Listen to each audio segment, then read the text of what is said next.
السلام عليكم ورحمة الله. رمضان هل هو شهر الخير والرحمة والبركة والاقتصاد والسمو الروحي والأخلاقي؟ هذا هو المقصد الإلهي منه، ولكن السلوك الإسلامي ليس هكذا.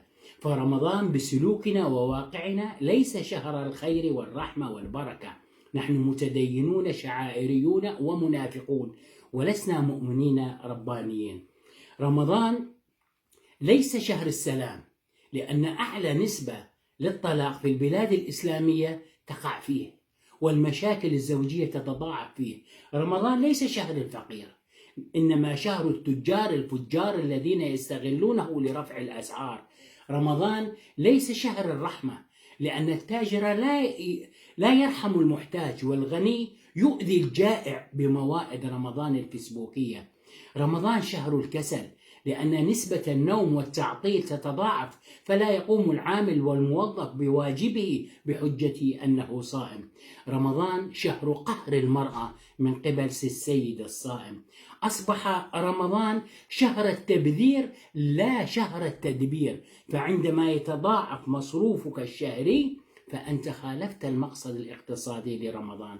رمضان شهر النفاق الديني لنا كمسلمين، فاليهود يصومون، المسيحيون يصومون، الصابئة، البوذيون كلهم يصومون، ولا نسمع تلك المظاهرات الفيسبوكية عن صيامهم ولا تلك المباركات النفاقية. نحن شعوب منافقة حتى مع الله، شعوب تهتم بالشعائر وتنسى المقاصد الإنسانية. رمضان يجعلك ربانيا، أي أن تصوم لله وليس للناس. كان أحد فلاسفة التصوف صواما قواما، وتسمع زوجته أن فلانا يقوم الليل وفلانا يصوم النهار، فقالت: لما لا تخبرهم بأنك صوام قوام؟ قال لها: إني أستحي من الله أن أتفاخر بعبادتي كما تستحي الفتاة من أمها عند أول حيضة. فالصيام سمو روحي تترفع به عن بشريتك لتصبح ملائكيا، عمل تسبيح وعبادة، وليس متدينا تجعل حتى أولادك يكرهونك ويكرهون رمضان. كان عليه الصلاة والسلام في رمضان أجود بالخير من الريح المرسلة، أجود بالخير من الريح المرسلة، يعني كان عليه الصلاة والسلام يعلو في رمضان على درجة الكمال الإنساني بالكمال الرباني. كان عليه الصلاة والسلام على عظمة أخلاقه، يرتقي أخلاقيا وسلوكيا في رمضان. فهل نحن كذلك؟ رمضان شهر التفرقة، كل دولة إسلامية تصوم شكل لأسباب سياسية.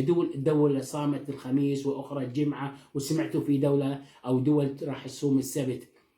الحساب الفلكي اليوم لا يخطئ، والصيام هذا سياسي. الحساب الفلكي نسبة الخطأ فيه 1/100,000 بالثانية، ويستطيع أن يخبرك بدقة عن مواعيد الكسوف والخسوف بعد 100 سنة باليوم والشهر والدقيقة والساعة. عندما يتوقف جشع التجار وترخص الأسعار، ولا تكون عصبيا بسبب الصيام، ونتراحم ولا يكفر بعضنا بعضا، عندها سيكون رمضان شهر خير ورحمة وبركة.